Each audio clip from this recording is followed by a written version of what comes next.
The book of 1 Peter opens with a greeting to the scattered believers in Asia Minor, encouraging them to rejoice in the hope of salvation through Jesus Christ. Peter emphasizes that this salvation is imperishable, reserved in heaven, and that believers are called to live holy lives in reverent fear of God. Despite trials and persecution, the faithful are urged to set their hope fully on God's grace, which will be revealed at the coming of Jesus Christ. Peter reminds Christians that they are chosen people, a holy nation, called out of darkness into God's marvelous light. Believers are instructed to live as aliens and strangers in the world, abstaining from sinful desires and maintaining good conduct among the Gentiles.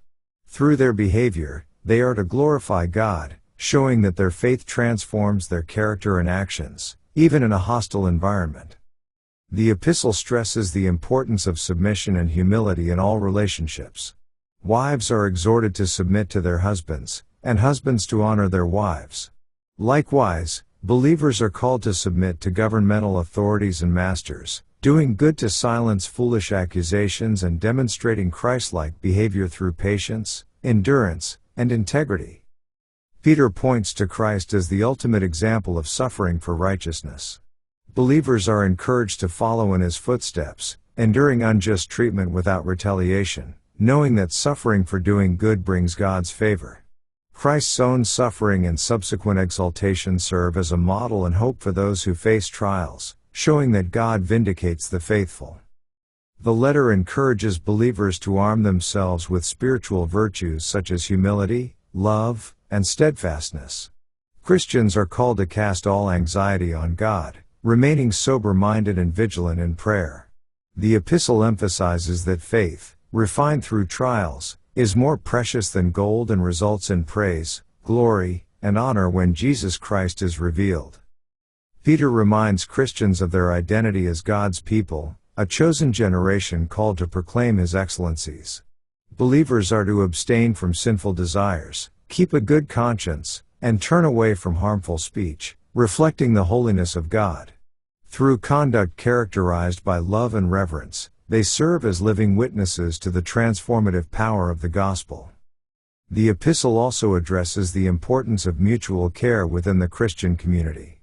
Elders are called to shepherd the flock willingly and eagerly, not for personal gain but as examples to the flock. Younger members are urged to submit to elders, and all believers to humble themselves under God's mighty hand, entrusting their souls to Him in the face of trials and persecution. Suffering is framed as a temporary test, a refining process that strengthens faith and builds spiritual resilience. Believers are instructed to rejoice in suffering when it is for righteousness, knowing that God will restore, confirm, and strengthen them.